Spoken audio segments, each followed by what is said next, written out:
What a great experience to be here for Manufacturing and Engineering Week. The people, the contacts, the extraordinary impact in terms of thought leadership. So it's been a great honor and privilege to be here. We hope this is the inaugural of many, many more.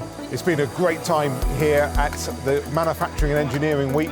We've met the right people have come through the door, and we're definitely going to be here next year. We've been really excited to be involved right from the beginning on the advisory board for Manufacturing and Engineering Week. Thousands and thousands of people have been, and it's just been a really, really great event to be involved in, and we're looking forward to doing it all again next year.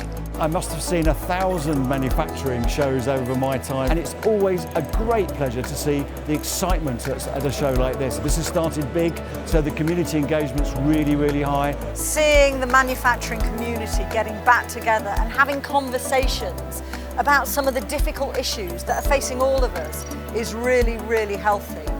The way that we can conquer some of those challenges is by learning from each other. What this space has allowed us to do is to pick each other's brains. We need more of that. Over the last couple of days, we brought together manufacturers, technology providers, policy makers, the full ecosystem for manufacturing, and really trying to deliver the future that we want. We didn't quite know what to expect. It's exceeded our expectations. It's definitely something we'll do again.